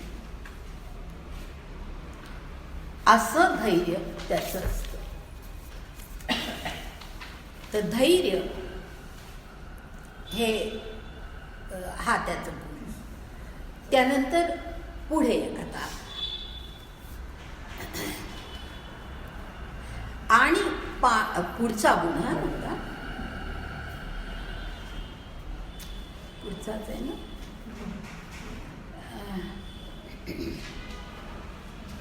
हा पुढे वाचते मी. आणि पाणी हो भलते भलते तुके परिते जिणवनी पद्म फाके का आकाश उंचिया जिंके आवडे तयाते. म्हणजे ह्या ठिकाणी काय झालंय, ह्या ठिकाणी काय सांगितलंय मी ते नुसतं वाचलं तर अर्थ कळणार नाही, म्हणून नीट समजावून सांगते की पाणी कितीही भलते तुके, ह्याचा अर्थ कितीही खोलवर पाणी असू दे, पद्म फाके म्हणजे पद्म, कमळ हे पाण्याच्या वरतीच असतं आणि ते उगवतं, हे होतं, फाकतं म्हणजे पूर्ण उमलतं. म्हणजे ते काही पाणी खोलवर आहे म्हणून त्या पाण्यामध्ये ते बुडत नाही. त्याचप्रमाणे आकाशाच्या बाबतीमध्ये असं म्हटलंय की आकाश उंचिया जिंके आवडे तयाते. म्हणजे आपण कितीही उंच होण्याचा प्रयत्न केला, अगदी असतात ना, आपण कशाला बिल्डिंग बांधतात ना, उंचात उंच बिल्डिंग, ह्या देशात बांधली, त्या देशात बांधली, तुम्ही कितीही उंच बिल्डिंग बांधा नाही तर कितीही उंच जाण्याचा प्रयत्न करा, आकाश हे शेवटी तुमच्यावरच असतं, आकाश हे तुमच्यावरच असतं. त्याचप्रमाणे तेवी विविधावस्था पातलिया जिनवनी पार्था प्रज्ञा फळतया अर्था वेज देणे. जे वेज देणे ह्याचा अर्थ असा की खरा वेज देणे ह्याचा अर्थ भोग पाडणे असा होतो बरं का. पण आता तो ह्या ठिकाणी कसा घ्यायचा आहे तर कसा म्हणजे त्याला तो अर्थ नीट ह्या संबंध ओवीला कसा लागू होतो. तेवी विविधा अवस्था पातलिया म्हणजे कुठलीही अवस्था निर्माण होऊ दे. आधी उदाहरण कमळाचं दिले की किती खोल पाणी असलं तरी कमळ वर राहतं. किती उंच आपण जाण्याचा प्रयत्न केला तरी आकाश आपल्यापेक्षा उंच असतं. हे सांगून पुढे असं म्हटलंय कुठल्याही विविध अवस्था पातलिया म्हणजे वाटेल ती अवस्था प्राप्त होऊ दे. काय होतं त्या अवस्थेला जिणवणी पार्था प्रज्ञा फळतया अर्था वेज देणे. म्हणजे ह्याची प्रज्ञा अशी असते की ती कुठलीही अवस्था प्राप्त झाली तरी सुद्धा ती प्रज्ञा ह्याची बुद्धी त्या सर्व अवस्थांना बाजूला सारून ह्याची बुद्धी वर राहते. जसं आकाश वर राहतं, जसं कमळ वर राहतं, तशी ह्याची बुद्धी हे भोग पाडणे याचा अर्थ असा की भोग पाडून म्हणजे ही अनेक प्रकारच्या विविध अवस्था प्राप्त झाल्यात पण त्याला भोगच पाडले, ते बाजूलाच करून टाकले भोग पाडून. आलं लक्षात मी काय म्हणते ते भोग पाडणे ह्याचा असा अर्थ लावायचा की त्या सगळ्या दूर करून टाकायच्या. दूर करणे भोग पाडणे ह्याचा अर्थ त्या अवस्था सगळ्या दूर करायच्या आणि त्याच्यावर आपण राहायचं. म्हणजे त्या सगळ्या परिस्थितीमध्ये जास्ती योग्य शब्द आता पुढे तो येणार आहे की त्या वाटेल त्या परिस्थिती आपल्या जीवनामध्ये आल्या तरी सुद्धा आपण त्या परिस्थितीमध्ये दक्ष राहायचं. भोग पाडणे याचा खरा अर्थ तो की त्या परिस्थितीमध्ये आपण दक्ष राहायचं. आपण त्या परिस्थितीमध्ये विचलित व्हायचं नाही. आणि तेच पहा पुढच्या ओळीमध्ये ते दक्षत्व गा चोख जेथ चौथा गुण देख म्हटलंय का. चौथा गुण कुठला दक्षत्व. तर दक्षत्व ह्याचा अर्थ असा की ते भोग पाडणे हा वेज देणे ह्याला अर्थ आहे. पण भोग पाडणे म्हणजे काय की त्या परिस्थितीचा आपल्यावरती काही परिणाम व्हायला द्यायचा नाही. आपण दक्ष वाटेल ती परिस्थिती जीवनामध्ये प्राप्त होऊ दे. आपण त्या परिस्थितीला सामोरं जायचं, पळूनही जाणार नाही. आपण त्या परिस्थितीला तोंड देण्यासाठी सामोरं जाण्यासाठी आपण दक्ष असलं पाहिजे. हा दक्षत्व गा चोख जेथ चौथा गुण देख. तर क्षत्रियाचा चौथा गुण कुठला तर दक्षत्व. त्यानंतर पुढे आणि त्या चोवीमध्ये पुढे जे आहे आता त्याच्या पुढचा गुण आहे आणि झुंज अलौकिक तो पाचवा गुण. झुंज अलौकिक म्हणजे झुंज म्हणजे लढणं. त्याचं लढण्याचं जे काही कर्तृत्व आहे ते कसं आहे तर अलौकिक अशी झुंज तो देऊ शकतो. म्हणजे सहज साध्य नाही आहे तो. क्षत्रियांनी अशी झुंज द्यायला पाहिजे की ती अलौकिक स्वरूपाची असली पाहिजे. सहज साध्य नाही, सगळ्या प्रत्येकाला ते जमेल असं नाही. अशा प्रकारची झुंज म्हणजे अशा प्रकारे युद्ध करणं, अशा प्रकारे शौर्याने पुढे जाणं हे त्याच्यामध्ये झुंज याचा अर्थ त्या युद्धाला सामोरं जाणं किंवा शत्रूला सामोरं जाणं हा त्याचा आणखी पाचवा गुण आहे. आणि मधली एक ओवी सोडून पुढे 67व्या ओवीमध्ये ते म्हटलेलं आहे क्षत्रियाच्या आचारी पाचवा गुणेंदू अवतारी चहू पुरुषार्थाशिरी भक्ती जैसी. ह्याचा नीट अर्थ लक्षात घ्या की भक्ती कुठे आली इथे असं वाटेल तुम्हाला. म्हणून नीट अर्थ सांगते की हा जो क्षत्रियाचा गुण आहे, पाचवा गुण, की अलौकिकपणे झुंज देणे, झुंजणे, कुठेही पाठ दाखवायची नाही, शत्रूला सामोरं जाणं, हा जो त्याचा गुण आहे, पाचवा गुण, तो इतका महत्त्वाचा आहे की त्याचं महत्त्व सांगण्यासाठी पुढे असं म्हटलंय, चहू पुरुषार्थाशिरी भक्ती जैसी. म्हणजे 4 जे पुरुषार्थ आहेत, ते 4 पुरुषार्थ कोणते, तर कोणते पुरुषार्थ? धर्म, अर्थ, काम आणि मोक्ष. ह्या सर्वांवरती त्यांच्या शिरी भक्ती, म्हणजे 5वा, भक्तीला 5वा पुरुषार्थ म्हटलेला आहे. लक्षात आलं का, की भक्तीला 5वा पुरुषार्थ म्हटलेला आहे. म्हणजे आयुष्यामध्ये पुरुषार्थ, ह्याचा अर्थ काय, की आयुष्यामध्ये काय साधायचं असतं, तर 4 पुरुषार्थ झाले, धर्म, अर्थ, काम, मोक्ष. पण 5वाही पुरुषार्थ आहे आणि तो त्याही पेक्षा श्रेष्ठ आहे, शिरी म्हटलंय, त्याच्यावर त्याचं स्थान आहे, आणि ते म्हणजे भक्ती. भक्तीला 5वा पुरुषार्थ म्हटलेलं आहे पहा ज्ञानेश्वरांनी.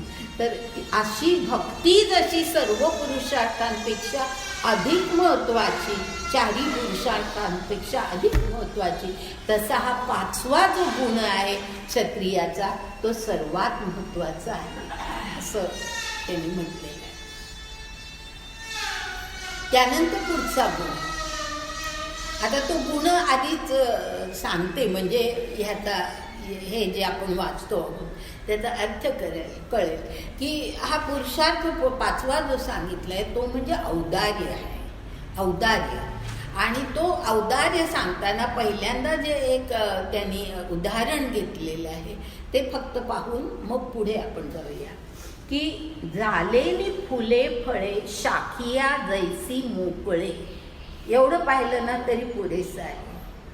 की झालेली फुले फळे शाखिया जैसे मोकळे, म्हणजे आता वृक्ष वाढलाय. नीट लक्षात घ्या की हे उदाहरण काय आहे, की वृक्ष वाढलेला आहे, वृक्षाला अनेक शाखा आलेल्या आहेत, फुलं आली आहेत, फळं आली आहेत, अनेक गोष्टी ज्या काही वृक्षाच्या सगळ्या असतात, त्या सगळ्या गोष्टी वृक्ष असं मोकळ्या हाताने सगळ्यांना देतो. शाखिया म्हणजे त्याच्या ज्या फांद्या आहेत ते जणू काही त्याचे मोकळे हात आहेत, आणि त्या मोकळ्या हाताने तर सगळ्यांना आपलं जे काही त्याची जी संपत्ती आहे ती सगळी तो देत असतो. हे औदार्य. म्हणजे ह्याचा अर्थ नीट आपल्याला एकदा कळला. झालेली फुले फळे म्हणजे आता फुलं आली आहेत, फळं आली आहेत, सगळं आलंय, पण शाखा जैसी मोकळे, शाखिया जैसी मोकळे, मोकळ्या हाताने सगळ्यांना आपल्या गोष्टी द्याव्यात. त्याप्रमाणे वृक्ष काय करतो, तर त्या शाखा त्याच्या म्हणजे जणू काही त्याचे हात आहेत, मोकळे हात, की ज्या मोकळ्या हाताने ह्या सगळ्या गोष्टी तो इतरांना देत असतो, लोकांना देत असतो. तसं म्हणजे तेवढंच आपण घेतलं तर पुरे आहे. मध्ये आणखीन उदाहरणं दिली आहेत ती नाही देत, उगीच वाढवण्याची गरज नाही. आता त्याला जोडून तुम्ही 17 जोडून घ्या, 817 ह्याला जोडून एवढंच आपण घेतलंय, त्या ओवीतला एवढा भाग घेतलाय आणि त्याला जोडतोय आपण 817 जोडून. ते उमपगा दान जेथ 6वे गुणरत्न आणि आज्ञे एकायतन होणे जे का. आता ते आज्ञे एकायतन होणे जे का हा पुढचा गुण आहे, तो आत्ता ठेवा, पण बाजूला ठेवा.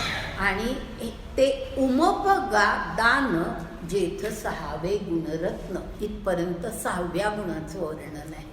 की उमप म्हणजे मापच नाही, त्याला वाटेल इतकं द्यायचं, असं क्षत्रियाचा दान करणं हा 6वा गुण आहे. दान करणं हा त्याचा 6वा गुण. आले ना सगळे गुण लक्षात. 6वा गुण जो आहे तो म्हणजे दान करणं. जसं वृक्ष मोकळ्या हाताने सगळं काही देतो, तसंच क्षत्रिय सुद्धा मोकळ्या हाताने दान करत असतो. आता पुढे हा 817व्या ओवीतला पुढचा जो भाग आहे तो पुढच्या गुणाच्या संदर्भातला आहे.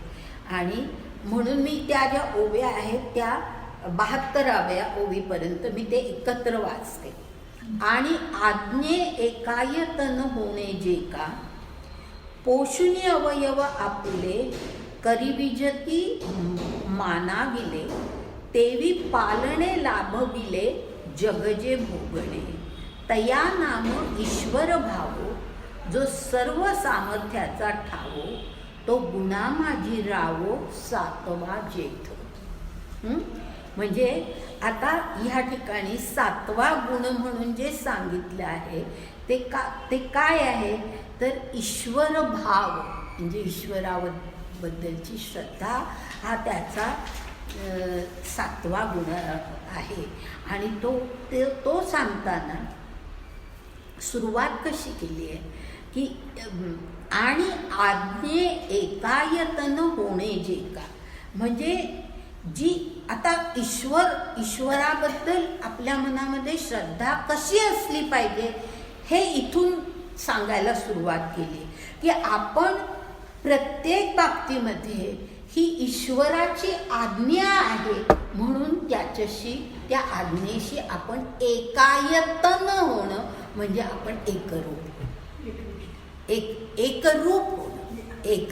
होणं, एकायतन म्हटलंय पा की आपण जीवे भावे त्याच्याशी एकायतन होणं, म्हणजे ते एकच ठिकाण आहे. ईश्वर हे माझ्या दृष्टीने फक्त एकच ठिकाण आहे आणि त्याची आज्ञा हे ह्याच्याशिवाय मला दुसरं मी कशाचाही विचार करू शकत नाही. इतकं त्याच्या ईश्वराशी ज्या वेळेला आपण एकरूप होऊन जातो त्यावेळेला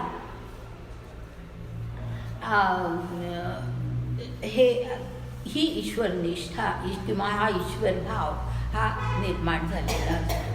पोषुनी अवयव, आणि ते कसं करायचं तर पोषुनी अवयव आपुले, करिविजिती मानाविले, तेवी पालणे लाभविले, जगजे भोगणे. ह्या संबंध ओवीचा अर्थ नीट लक्षात घ्या. वाचलं तर एकदम लक्षात येत नाही म्हणून नीट सांगते की पोषुनी अवयव आपुले, हे तर कळतं की आपले अवयव पोसायचे.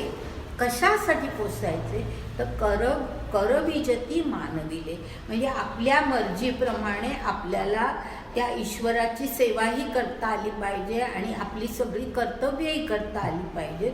ह्यासाठी आपल्या मर्जी करविजती मानविले ह्याचा अर्थ मर्जीप्रमाणे, आपल्या मर्जीप्रमाणे आपल्याला ते आपले अवयव राबवता आले पाहिजे, ह्यासाठी ते अवयव पोसायचे.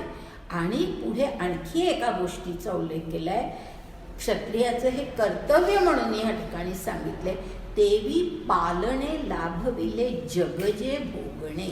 ह्याचा अर्थ असा आहे की क्षत्रिय हा सर्व जगाचा रक्षण करता असतो.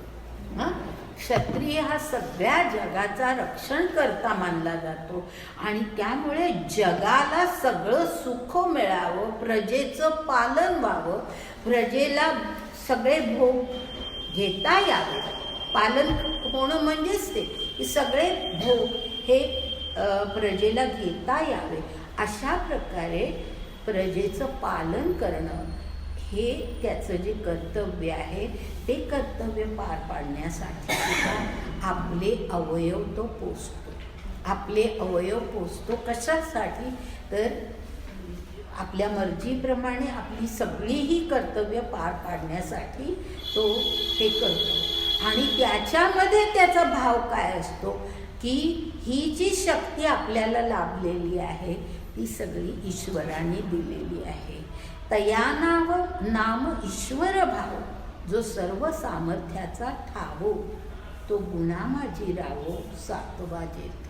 म्हणजे हा ईश्वर भाव, म्हणजे ह्या सगळ्या आपल्या स्वतःच्या शक्तीला मी पराक्रम करतो असं तो म्हणत नाही, तर तो ईश्वर भाव त्याच्यामध्ये, हे सगळं मी ईश्वरासाठी करतो. जे अर्जुनाला सांगितलंय संपूर्ण गीतेमध्ये, अर्जुनाला हाच उपदेश केलेला आहे की तुझं हे तू जे काय करतोयस हे तुझ्या इच्छेसाठी तू करत नाही आहेस, हे तुझं कर्म नाही आहे, हे मनातून तू काढून टाक. हे जे कर्म आहे ते ईश्वराचं कर्म तू करतोय, हा निर्णय ईश्वराचा आहे आणि ईश्वर जगाचं सगळं पालन करण्यासाठी हे तुझ्याकडून करवून घेतोय, हे तू मनामध्ये कायम ठेव.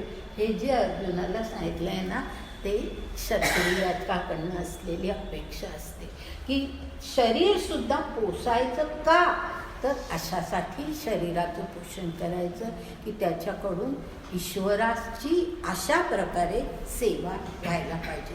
कारण सगळं जग म्हणजे ईश्वरच, प्रजा म्हणजे ईश्वरच. प्रजा ही ईश्वरापासून वेगळी नाही आहे. तर प्रजा म्हणजे ईश्वर, जग म्हणजे ईश्वर. त्या प्रजेचं पालन करणं हे आपलं कर्तव्यच आहे. म्हणून आपल्या अवयवांचं पोषण त्यांनी करायचं असतं. असा ईश्वर भाव त्याच्यामध्ये असतो.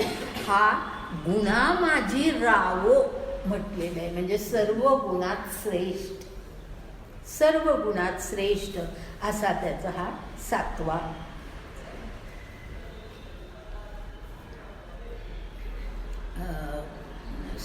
गुण. असे 7 गुण क्षत्रियाचे सांगितलेले आहेत आणि 74 ओवीपर्यंत आपण जाऊया. ऐसे जे शौर्यादिकी ही 7 गुणे विशेखी अलंकृत सप्तऋषी आकाश जैसे, म्हणजे सप्तऋषींनी आकाश जसं अलंकृत केलेलं आहे. सप्तऋषी असतात ना आकाशामध्ये, तर सप्तऋषींनी आकाश जसं अलंकृत केलेलं आहे तसं ह्या 7 गुणांनी शौर्यादिकी म्हणजे शौर्य इत्यादी ह्या 7 गुणांनी क्षत्रियाचं कर्म अलंकृत केलेलं आहे.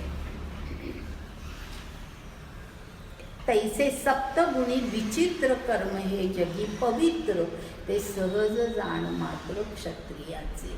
विचित्र अशा अर्थाने म्हटलेलं आहे की त्याला क्षत्रियाला हत्याही करावी लागते, युद्ध करावं लागतं. या सगळ्या दृष्टीने थोडं ते विचित्र आहे, पण तरीसुद्धा ते पवित्र आहे. याचं कारण ते ईश्वराने नियोजित केलेलं आहे, ईश्वराने नियोजित केलेलं आहे. हे तू लक्षात घे असं म्हटलेलं आहे. आता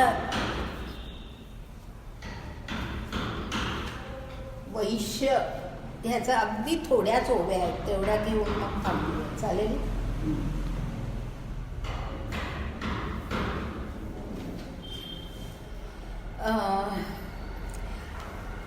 वैश्याची जी गुण आणि त्यामुळे त्याची निर्माण झालेली काय कर्म हे सांगितली आहे. तरी भूमी बीज नांगरू यया भांडवलाचा आधारू घेऊन लाभू अपारू मिळविणे जे, म्हणजे माहिती आपल्याला की नांगर, बीज, भूमी यांचा आधार घेऊन, हे त्याचं भांडवल असतं, त्याचा आधार घेऊन अपार लाभ मिळवणं हे त्याचं कर्म असतं. किंबहुना कृषी जिणे गोधने राखुनी वर्तणे का समर्थीची विकणे महर्दी वस्तू, म्हणजे कृषी जिणे म्हणजे कृषी म्हणजे शेती करणं, नंतर गोधन गायी पाळणं हे त्याचं कर्म असतं आणि त्यानंतर समर्थीची विकणे महर्दी वस्तू. याचा अर्थ असा की वस्तू स्वस्त घेऊन महाग विकणे. व्यापारी आहे ना, नाहीतर त्याचं जीवन कसं तो जगणार. तर स्वस्त वस्तू घेऊन ती महाग करून विकणं हे अपेक्षित आहे त्याच्याकडून. तर अशा प्रकारे त्याचं जीवन, त्याची कर्म. येतुलाची पांडवा वैश्याते कर्माचा मेळावा, हा वैश्य जाती स्वभावा आतुला जाणं. वैश्य जातीचा जो स्वभाव आहे, आता जाती शब्द वापरला आहे बघा वर्णाच्या ऐवजी, तर हा वैश्य ह्या वर्णामध्ये जो कोणी जन्मलेला आहे त्याच्यामध्ये हा असा स्वभाव असतो आणि त्यामुळे त्याचीही कर्मही अशा प्रकारची असतात. आता पुढची जी ओवी आहे, आणि वैश्य क्षत्रिय ब्राह्मण हे द्विजन्मे तिन्ही वर्ण ययांचे जे शुश्रूपण ते शूद्र कर्म. म्हणजे वैश्य, क्षत्रिय आणि ब्राह्मण हे जे द्विज आहेत, आता द्विज का म्हणतात ते मी सांगितलं मगाशी. हे जे द्विजन्मे आहेत म्हणजे त्यांनी वेदांचा अभ्यास केलेला असतो, हे जे 3 वर्ण आहेत, ययांचे शुश्रूपण, शुश्रूषण आहे ना ते, तर म्हणजे ययांचे शुश्रू म्हणजे त्यांची शुश्रूषा करायची, हे शूद्र कर्म. कारण का ते त्यांच्या अधीन असतात. हे मगाशीच सांगितलेलं आहे की त्यांना स्वतःला वेदांचं ज्ञान नसतं आणि त्यामुळे ते ह्या 3 वर्णांच्या अधीन असतात. मग त्यांना त्यांची सेवा करून ह्यांनी आपलं जीवन जगायचं. पै द्विज सेवे परवते धावणे नाही शूद्राते, एवं वर्णोचिते दाविले कर्मे. म्हणजे द्विज सेवे परवते म्हणजे द्विज सेवा करणं ह्याच्या पलीकडे त्यांना शूद्रांना दुसरं काम नाही. एवं चतुर्वर्णोचिते दाविले कर्मे.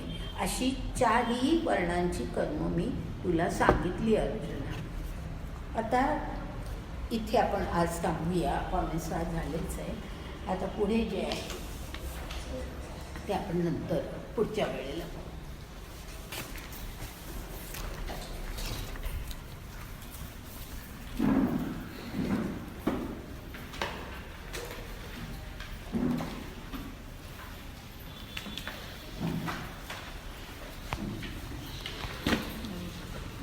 आता थोडं म्हणजे मला वाटलं होतं तर थोडं हळू झालंय सगळं. त्याचं कारण म्हणजे प्रत्येक ठिकाणी थोडं समजावून